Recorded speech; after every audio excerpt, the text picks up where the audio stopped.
ओम नमः शिवाय। नमस्कार दोस्तों, स्वागत है आप सभी का आपके अपने यूट्यूब चैनल खुशहाल ज़िंदगी में। दोस्तों, आज की वीडियो में हम बात करेंगे वट सावित्री व्रत के बारे में।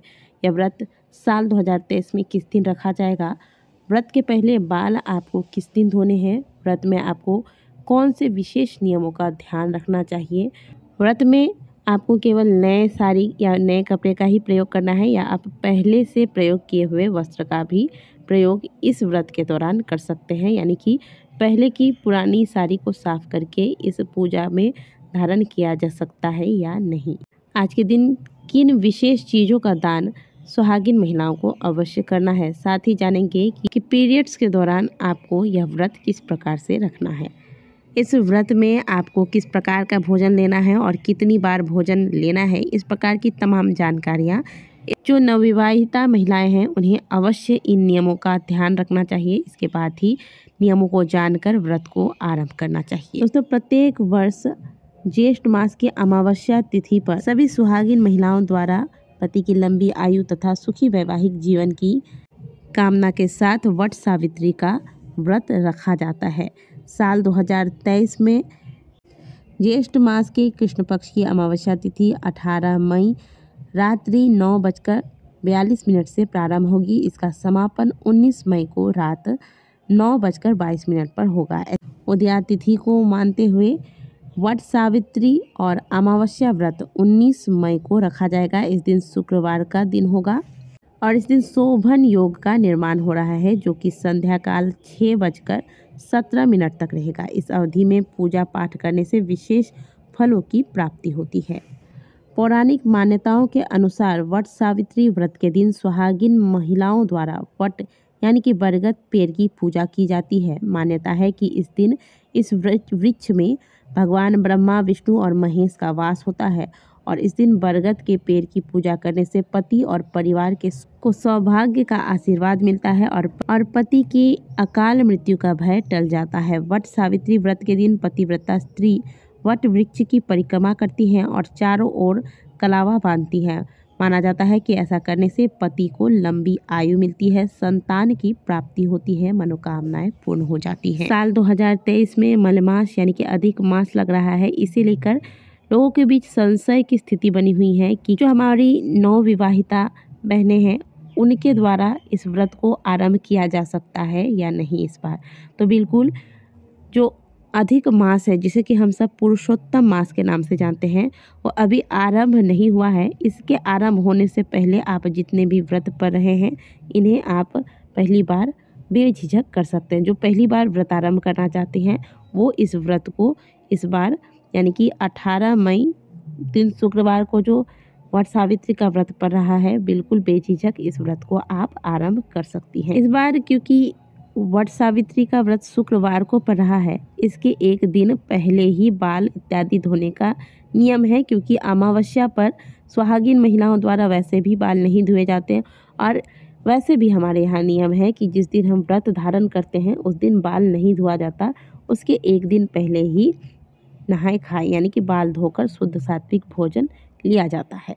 तो इस बार क्या हो रहा है, शुक्रवार को वट सावित्री व्रत पड़ रहा है, इसके एक दिन पहले गुरुवार है और गुरुवार के दिन भी बाल धोना वर्जित है। तो ऐसे में बाल किस दिन धोएं? आप जितनी भी माताएं बहनें हैं व्रत करना ही है, वह सभी बुधवार को ही हो सके तो बाल धो लें और आप शुद्ध सात्विक भोजन लेना आरंभ कर दें। अब अगला सवाल है कि क्या वट सावित्री के व्रत को जो महिलाएं धारण करती हैं, जो माताएं बहनें व्रत रखती हैं, उन्हें नई साड़ी ही लेनी है या फिर वो पहले की रखी हुई साड़ी को भी धोकर प्रयोग कर सकती हैं? तो देखिए, जो हमारी बहनें हैं जो पहली बार इस व्रत को आरंभ कर रही हैं, जिनका अभी अभी विवाह हुआ है और इस व्रत को अभी अभी वो पहली बार आरंभ करने वाली है, तो ऐसी जो बहनें हैं वो नई साड़ी का ही प्रयोग करें। और अगर जो महिलाएं पहले से व्रत करती आ रही हैं, आपने मान लीजिए पिछले साल कोई साड़ी ली वट सावित्री पर, इसे आपने केवल वट सावित्री वाले ही दिन पहना और इसे धोकर साफ करके आपने रख दिया है। अब आप उसी साड़ी को इस साल चाहें तो प्रयोग कर सकती हैं। उसी साड़ी को पहनकर पूजा किया जा सकता है, इसमें कोई भी दोष नहीं लगता। लेकिन मान लीजिए कोई साड़ी है जिसे आपने बहुत बार पहना, पीरियड्स के दौरान भी आपने पहना, किसी पार्टी में पहना और उसे पहनकर आपने अशुद्ध भोजन किया है, प्याज लहसुन मांसाहार का सेवन किया है, तो इस प्रकार की साड़ी को धोकर आप प्रयोग नहीं कीजिएगा पूजा में। भले आप कोई सस्ती वाली ही साड़ी लें, लेकिन नई साड़ी का ही प्रयोग कीजिएगा। अगर शुद्ध है आपकी साड़ी, आपने अच्छे से संभाल कर धोकर रखा है, केवल पूजा में ही पहना है, तो इस प्रकार की साड़ी को आप पुनः पूजा वाले दिन पहन सकती हैं। अब अगली चीज़ दोस्तों, आज के दिन आप पूजा सामग्री तो अपने सामर्थ्य अनुसार सभी जुटा ही लेती हैं, लेकिन कुछ विशेष चीज़ें अपनी पूजा सामग्री में शामिल कीजिएगा। जैसे आप थोड़े से एक्स्ट्रा सिंदूर की डिब्बियाँ, महावर के जो छोटी छोटे बोतल आते हैं उनको रख लीजिएगा, बिंदी के पत्ते कुछ एक्स्ट्रा रखिएगा, जिन्हें आप सुहागिन महिलाओं को दान स्वरूप देंगी। वट सावित्री वाले दिन सुहागिन महिलाओं को सुहाग की चीज़ें दान करने से सौभाग्य में वृद्धि होती है। इसीलिए मैंने आपको बताया कि एक्स्ट्रा आप, वैसे तो आप जो माँ पार्वती को या सावित्री माता को जो चीज़ें अर्पित करेंगी वो आपने तो खरीदी ही होंगी, ब्राह्मणी को देने के लिए आपने दान का सामग्री रखा ही होगा। लेकिन इसके अलावा अगर सामर्थ्य है तो आप कुछ सिंदूर की डिब्बी या फिर बिंदी के पत्ते, ये सब एक्स्ट्रा खरीद कर रखें और इनका दान सुहागिन महिलाओं के बीच करें। अब पीरियड्स के दौरान वट सावित्री के व्रत को किस प्रकार से करें, ये जान लेते हैं। देखिए, व्रत करने में किसी भी प्रकार का दोष नहीं लगता। पीरियड्स के दौरान आप व्रत अवश्य कीजिएगा, ताकि आपका जो सालों का व्रत का जो नियम है यह खंडित न हो।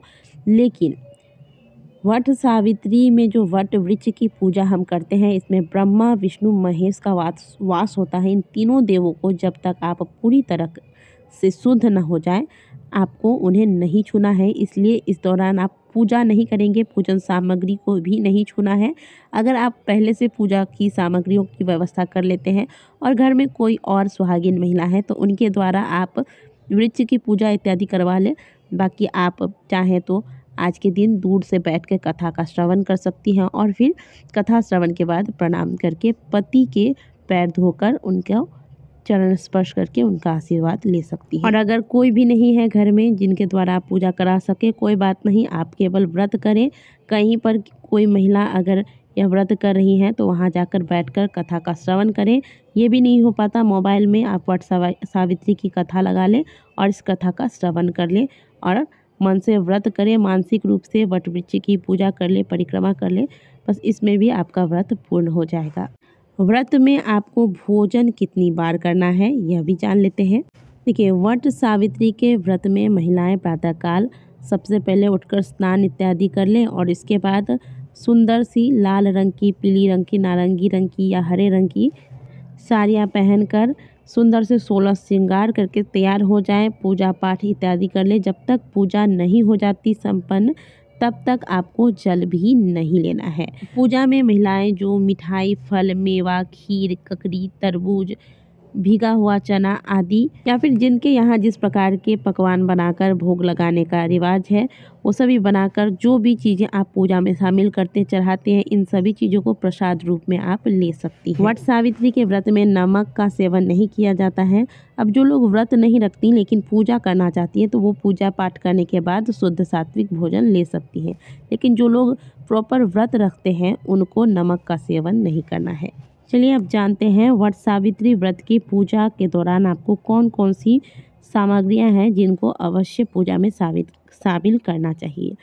कच्चा सूता, बांस का पंखा, लाल कलावा, बरगद का फल, धूप, मिट्टी का दीपक, घी, फल में आम, लीची या अन्य मौसमी फल, फूल, बतासे, रोली, कुमकुम, इत्र, सुहाग की चीज़ें, पान, सुपारी, नारियल, अक्षत तथा दक्षिणा स्वरूप देखने के लिए नकद रुपये, पूड़ियाँ, भिगोए हुए चने, जल से भरा हुआ कलश, मिठाई, घर में बने हुए पकवान इत्यादि आपको आज के दिन पूजा में शामिल करने चाहिए। बाकी अलग अलग क्षेत्र में अलग अलग प्रकार से इस व्रत के दौरान पूजा इत्यादि किए जाते हैं और कुछ विशेष सामग्रियां भी पूजा में शामिल की जाती हैं। तो आपके अपने क्षेत्र में जिस प्रकार से जिन सामग्रियों के साथ इस पूजा को किया जाता है उनको अवश्य शामिल कीजिएगा। तो वट सावित्री व्रत से जुड़े हुए कुछ विशेष महत्वपूर्ण जानकारियाँ आज के वीडियो में हमने आपको दी हैं। आशा करते हैं कि दी गई जानकारी आपको अच्छी लगी होगी। वीडियो अच्छी लगी है तो वीडियो को लाइक कीजिएगा। कमेंट बॉक्स में हर हर महादेव अवश्य लिखिएगा।